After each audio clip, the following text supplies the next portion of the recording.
प्रिय छात्र छात्राओं, आज हम पुनः अपने इस वीडियो को लेकर के इसमें आपसे रूबरू हो रहा हूँ। इस रूबरू में हम हमारा जो लगातार सतत रूप से जो शिक्षण कार्य जो हो रहा है, इस ऑनलाइन कार्यक्रम के अंदर आज मैं पुनः आपके सामने हमारी पाठ्य पुस्तक से एक दो पद्यांश लेकर के आया हूँ। उसके बारे में अपन चर्चा करेंगे, समझने और समझाने का प्रयास करेंगे। इससे पहले मैं अपने राजकीय उच्च माध्यमिक विद्यालय फल्ट की ओर से समस्त विद्वान गणों की ओर से आपको प्यार भरा आशीर्वाद प्रदान करता हूँ। आप सभी छात्र छात्राएं, मैं ये कहना चाहूँगा आज कि जैसे एक पंथ दो काज, दोहरा लाभ, आम के आम गुठलियों के दाम। ये जो मैं हिंदी का जो आपके सामने लेकर के आ रहा हूँ, इसका मेरा उद्देश्य दो हैं।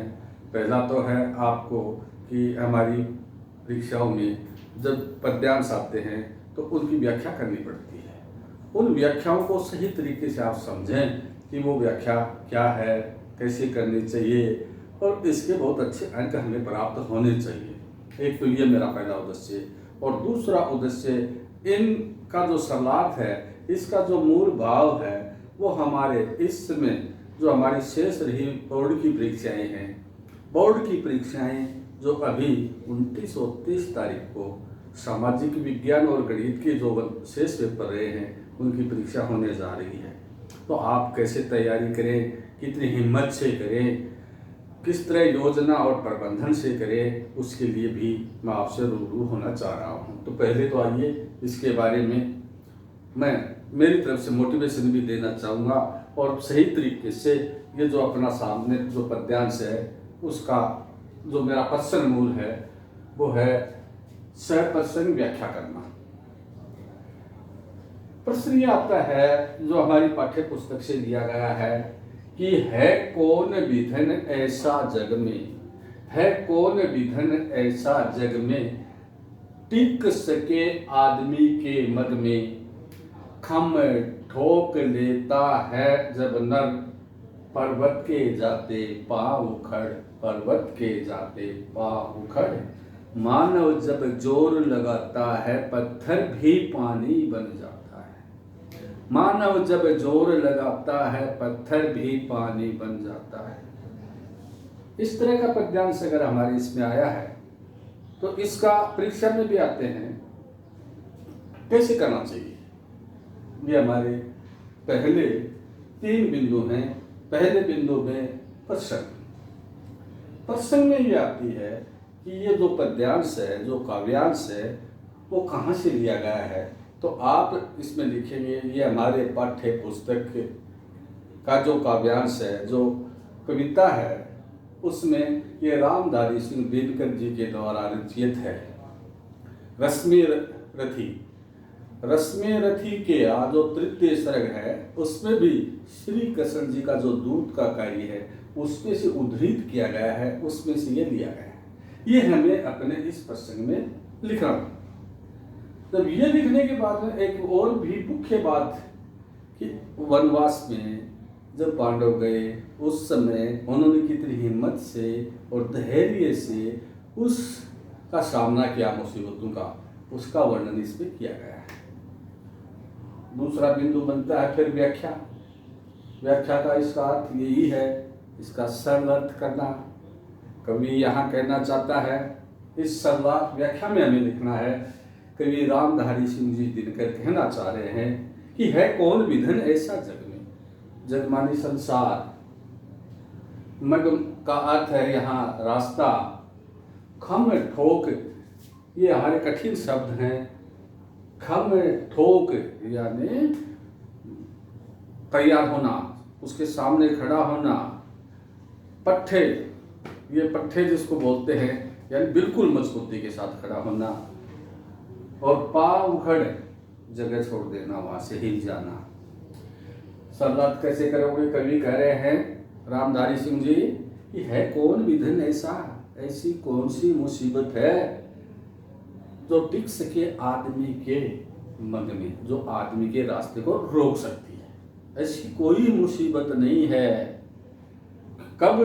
जब खम में ठोक लेता है जब नर, जब आदमी मुसीबत के सामने खड़ा हो जाता है, उस समय पर्वत के जाते पांव उखड़, और पर्वत भी रास्ता छोड़ देता है, पर्वत भी उखड़ जाता है। अर्थात जो मुश्किल कार्य है हिम्मत के साथ वो भी बड़ा आसान हो जाता है। कैसे? मानव जब जोर लगाता है पत्थर भी पानी बन जाता है। जब आदमी हिम्मत करता है तो पत्थर है, उस पत्थर के अंदर भी पत्थर पानी जैसा हो जाता है, यानी मुश्किल कार्य आसान हो जाता है। ये था हमारी व्याख्या का तीसरा बिंदु। हम लेते हैं विशेष, कि इसके अंदर विशेष कौन सी बात आई है। तो विशेष में क्या आया? एक तो यह आया कि व्यक्ति हिम्मत वाला और धैर्यशाली अगर है तो उसके सामने मुसीबत टिक नहीं पाती। दूसरा जो है, इसमें हमारे दो मुहावरे भी आए हैं, खम ठोक लेना या पाँव उखड़ जाना या पत्थर पानी बन जाना। ये जो है ये हमारे मुहावरे आए हैं, ये इसमें विशेष बात है।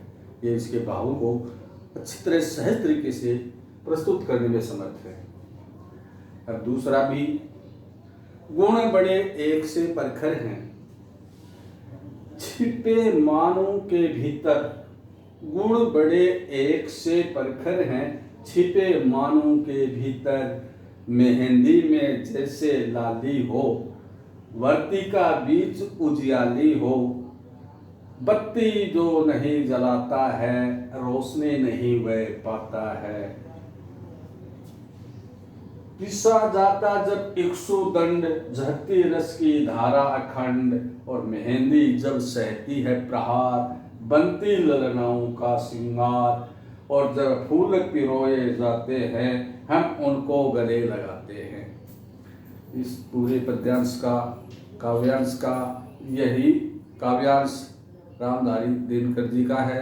वही बात इसमें जो कहना चाह रहे हैं वो अपन व्याख्या में लेके आ रहा हूँ, सलाथ में लेके आ रहा हूँ कि मनुष्य के अंदर एक से अनेक गुण छिपे हुए हैं, लेकिन उन गुणों को हमें निकालने की आवश्यकता है, उनको पहचानने की जरूरत है, उससे हमें कार्य रूप देने की जरूरत है।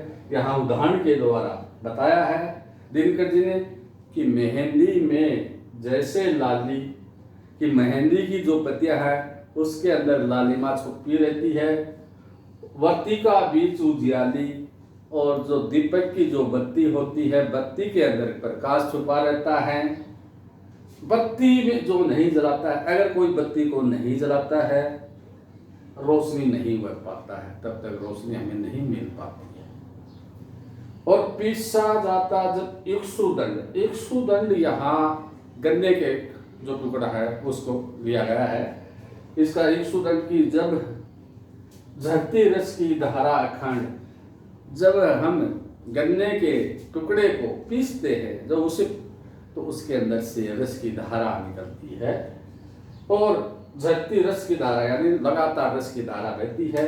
और मेहंदी जब सहती है प्रहार, प्रहार मानी यानी चोट, जब मेहंदी को कूटा जाता है, जब उसके ऊपर प्रहार किया जाता है, जब उसको रगड़ा जाता है, बनती ललनाओं का श्रृंगार, श्रृंगार का मतलब होता है सजावट। जो महिलाएं, जो बालिकाएं जो श्रृंगार करना चाहती हैं, ये उनकी सजावट का आधार बनता है। और जब फूल पिरोए जाते हैं, हम उनको गले लगाते हैं।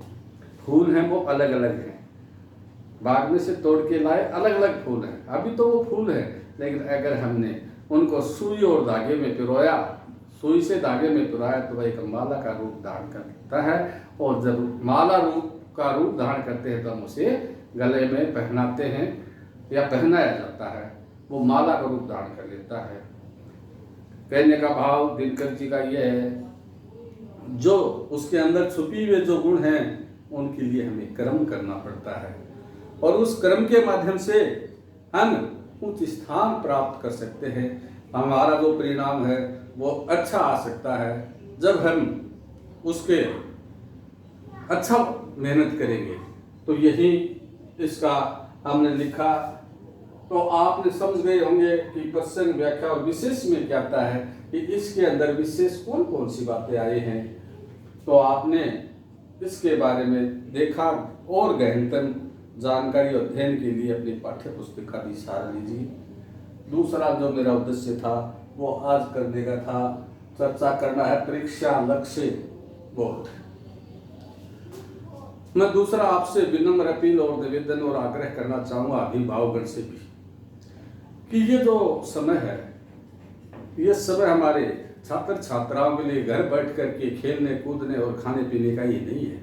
ये जो समय है ये हमारे उन बच्चों के हमारे ज्ञान में घर बैठ कर के भी वृद्धि कर सकते हैं और अच्छी मेहनत के द्वारा हम हमारा नाम रोशन कर सकते हैं। अभी हमारे कक्षा 10 के और 12 के कुछ बोर्ड की परीक्षाएं जो शेष है उनके लिए बहुत अच्छे तरीके से तैयारी कीजिए। जहाँ आपको आवश्यकता पड़े पूछने के लिए, कुछ समस्याएं हल करने के लिए, तो आपका शिक्षक परिवार आपके साथ खड़ा हुआ है। आपके साथ अपने मोबाइल नंबर भी हैं, आपसे लगातार संपर्क हम वीडियो के माध्यम से भी कर रहे हैं। स्माइल ग्रुप जो चल रहा है उसके माध्यम से भी आपसे हर दिन बात की जाती है। आप अच्छी तैयारी कीजिए और प्लान के साथ तैयारी कीजिए। और मैंने पहले भी इस तरह का निवेदन और आग्रह अभिभावकगण से किया था और छात्र छात्राओं को एक आदेश और निर्देशित कर रहा हूँ कि आप अपना निम्नतम आधार प्रथम श्रेणी से 60% से ऊपर उड़ान भरिए और वो उड़ान आपकी 100 अंक तक हो सकती है। तो आप इतनी मेहनत कीजिए कि आपका विषय जो शेष है, अभी जो बच रहे हैं जिनकी परीक्षा गणित और सामाजिक विज्ञान कक्षा 10 की है, आप 100 अंक प्राप्त करने का प्रयास कीजिए, अच्छी मेहनत कीजिए। आपको कहीं समस्या आ रही है तो अपने विषय अध्यापक जी से संपर्क कीजिए, वो आपकी समस्याओं को घर बैठे ऑनलाइन ही आपका निराकरण भी करेंगे। और मेरा यह ऐसी मनोकामना है कि अब की बार हमारा जो सरकारी विद्यालय भरट है वो अधिकतम स्कोर 100 तक जाने का पूरा प्रयास करेगी और हम मेहनत करेंगे। और हमारा विद्यालय परिवार की तरफ से पूर्ण आपको धन्यवाद देना चाहूँगा। पर आप उस परीक्षा के लिए पुण्य कि आप भले ही हमारे कोरोना महामारी के अंदर कोविड-19 की पालना करते हुए भी परीक्षा की अच्छी तैयारी कर सकते हैं और हमारा नाम रोशन कर सकते हैं। और ये जो आपका जो प्रतिशत जितना बढ़ेगा इन विषयों में, वो आपका बृहद क्षेत्र में आपका प्रतिशत को बढ़ाएंगे। और ये जो आपकी अंक तालिका आएगी वो जीवन का महत्वपूर्ण दस्तावेज होता है। जब जब भी आप इस दस्तावेज को देखेंगे तो आप हर मन खुशी से भर जाए, आपको देखने वाला का मन खुश हो जाए, उनका मन मयूर हो जाए कि मेरे छात्र छात्राओं तो बहुत अच्छी मेहनत की। और इसके लिए पुनः मैं धन्यवाद देना चाहूँगा कि आप अच्छी मेहनत करें। एक और भी है, कभी अपने आप को कमज़ोर मत समझना, अपने आप को यह मत समझना कि मैं तो बहुत होशियार नहीं हूँ। आपके पास एक पहले भी हमारी पाठ्य पुस्तकों में पहले आता था, अभी भी है, और वो हमें मोटिवेशन देता रहा है और देता रहेगा। नन्ही चींटी जब दाना लेकर चलती है, उसका एक उदाहरण है। उसकी एक कविता ही थी पूरी कि लहरों से डरकर नौका पार नहीं होती, कोशिश करने वालों की कभी हार नहीं होती। उदाहरण दिया है कि नन्ही चींटी जब दाना लेकर चढ़ती है, चढ़ती दीवारों पर 100 बार फिसलती है, पर मन का विश्वास रगों में साहस बढ़ता है। गिरकर चढ़ना, चढ़कर गिरना आखिर बेकार नहीं जाती। मेहनत कभी बेकार नहीं जाती, कोशिश करने वालों की कभी हार नहीं होती। यानी कीड़ी 100 बार फिसलती और चढ़ती और गिरती है, लेकिन अंत में वो उस पर दीवार पे चढ़ी के अपने लक्ष्य को प्राप्त कर लेती है। तो हमें अच्छी मेहनत करनी है। 8 घंटे, 10 घंटे, 12 घंटा, 13 घंटा, हमारा 24 घंटे में हमारे समय है।